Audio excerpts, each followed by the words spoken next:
This show touches on time, growing up, and appreciating life. What is something this role personally reminded you not to take for granted?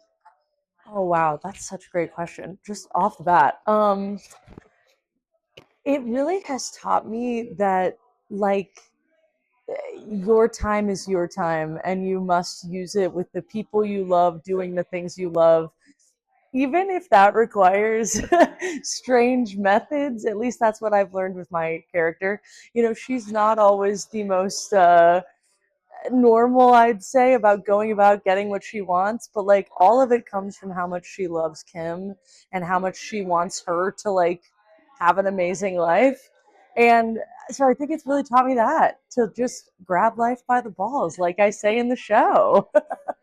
The audience just kind of gets it and changes and I feels think it. when we start ice skating, I think people start to see, they're like, wait, all of these people aren't getting what they want, but they all have decided in this moment that they're going to try.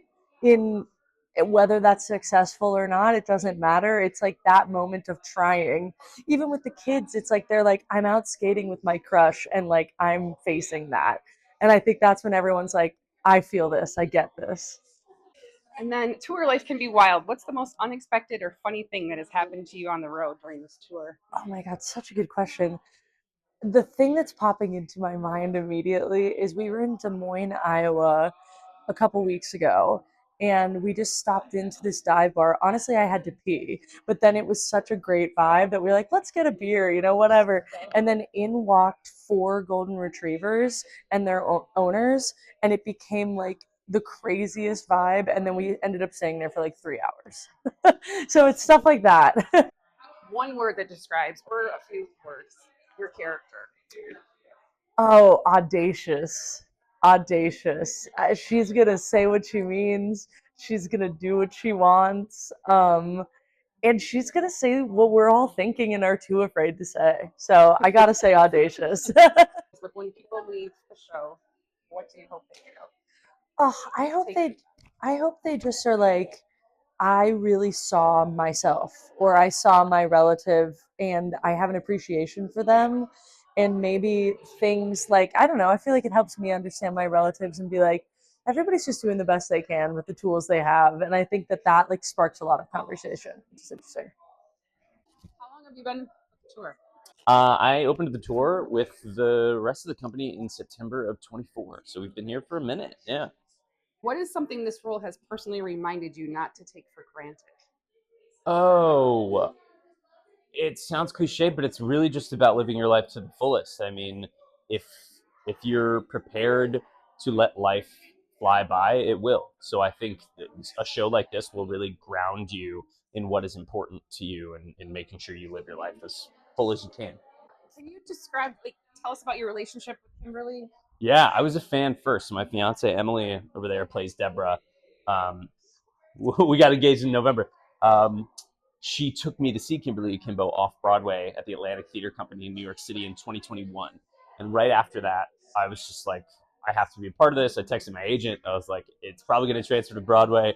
If I can sweep a floor, I want to be involved. And I just got lucky. I got an audition to stand by for Buddy. I got the part, and then now I get to play the role full time on tour. And so it's been 4 years almost of getting to be a part of this incredible musical that I was not on my radar at all until I saw it from the audience, and so I'm very lucky.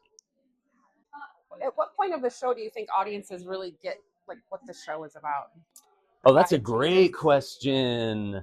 I think better. I think okay. So Debra's big Act One number, when that is over and we transition from better back into the family home. So this will be our second time into the Lavaco household. That's when I feel like we have laid the entire foundational work for the story we're going to tell. And then we just get to just nip and jab and all this stuff. And it's just faster and better. And it's just so that's what I think.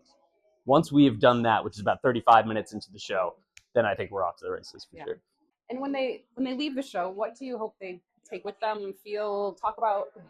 Yeah, God, so many people, especially from a touring perspective, um, their first thing that they say at the stage door is, I knew nothing about this, or I came in blind. It's a very common reaction that we get. And that's what I love about it, because then they want to go tell all their friends, all their family about the amazing experience they just had at the Wharton. And then we get more people in droves as the week comes through. And it's just about that community who is like discovering this thing for the first time. That's what I love so much about it, for sure. What's the, like, an unexpected or funny thing that's happened while you're on tour? You know what? I don't think anyone's actually, you know what? I'm going to think about this for a sec. Have I had any? I can go with the muffin. Okay, so I have a car scene in Act One with Seth and Kim, and I take my car very seriously. Buddy's very uh, happy and proud of the car that he's driving, and Seth would dare, dirty it with a muffin. He takes it out of his bag. It's very unexpected. I'm shocked by this. I take the muffin. All I have to do is throw it off stage left. I have missed plenty of times. That muffin has rolled back onto stage. Muffin has fallen into the audience. So the point is, I need to work on my throwing, I think is the point I'm trying to make. But Okay, wrap this up. complicated, beautiful mess. I love him so much. He is a nightmare, and he is awesome. He loves his daughter more than anything, and he's an alcoholic, and he's all these things. And so the fact that I, as an actor, get the opportunity to juggle these many, many complex traits is just a true gift and super rare. And from an audience perspective, I think there's so much that can be learned from just witnessing what he is doing on stage. So I think it's all great. Did she say that you guys saw it and then she kind of like, oh, I gotta play that? Exactly. She was in New York City with her parents. She went to see Kimberly Akimbo. I was off doing a gig. And she loved it so much that she went right back to the box office and bought another set of tickets for me to go back with her because she knew I'd love it. So then when we went together, we were like, this is a shoe and we have to figure this out. And we just got lucky from there, honestly. They didn't know we were together when they hired us, and now they do. So this show touches on time, growing up, and appreciating life. What is something this role personally reminded you to not take for granted? Yeah, honestly, I think this show reminded me just to not take my relationships for granted, like with different people. I feel like um, being in this industry, you meet a lot of people, and from contract to contract, they come and go. But those like close connections that you make, you really want to hold on to. And I feel like this show just makes me realize like the people around me, I need to hold on to and love as long as I can. Yeah. And at what point of the show do you think audiences like really get the story? They're like, yes. What point in the show? Yes. Ooh, I'm not gonna lie. I feel like because this show is so funny at times, I feel like you can forget how hard Kim has it at times, especially with her condition. So I feel like that last number in the show, well, second to last number in the show, she sings the song called "Before I Go," and she says a line about. Oh, I don't want to give away too much, but she says a really good line that I feel like just really tells her story and lets her parents know like really what's going on in her head. And I feel like that moment, I mean, when we were doing the table read myself in rehearsals, that was the first moment that it really hit me hard. Can you like give a summary of your relationship with Kim? So Kim and Seth find each other in a time where they really just need a friend. And I feel like their relationship is so loving and so caring, and they don't see each other's flaws really, or if they do see them, they like lean into them as a really good thing. Yeah. No, but my father has because he went to school here back in '39. Oh, Yeah. So he's a Spartan. Yeah. That's amazing. Go green. So you play Kimberly. Can you give us like an overview of your character? Sure. She, in the course of the play, is a teenager going from 15 to 16. But she has a rare genetic disease that causes her to age every 4 and 5 years. So she's actually in the body of a 70-year-old. That part I don't have to act. Neither do I have to act the 16 because I really am a 6-year-old trapped in a 7-year-old body. So I don't really have to act. I just have to show up. But she is very optimistic, even though she's dealing with a very dysfunctional family. She has an aunt that might get her on a felony charge. She's trying to navigate in a high school looking like the lunch lady and trying to make friends, which she does with Seth, who's a kind of maybe neurodivergent. He's really obsessed with anagrams, and they develop a beautiful friendship together. Almost like a little bit of a crush, but it's a true friendship. And she's dealing with the fact that she is 16, and that is possibly the life expectancy of her illness. So, and the realization, I mean, you know how you're aware that this is a possibility, but when you're 16, death is so far away, even though you might be sick, you know. And when that aha really hits her really deeply, and how she navigates through that and makes other decisions is quite profound and beautiful to watch. I often feel that we're seeing the show through her eyes. She's the one that initiates the scene changes, which is different from the Broadway because they had turntables and stuff like that. I think what the beauty of this particular show on the road is it's simplified and it tells a better story.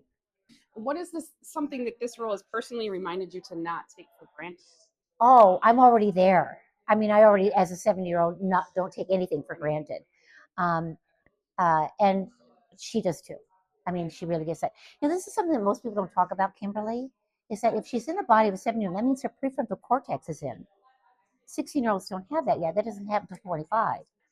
So I think how she navigates things, yeah, she does a lot of 16 stuff because she's only been on the planet for 16 years. But then she can make a decision very quickly that other 16-year-olds, I don't think, they would make it in a very rationally different way.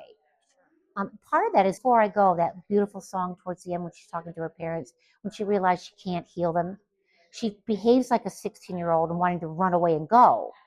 But when father hits her with a statement that causes her to stop, that whole song is a very mature song.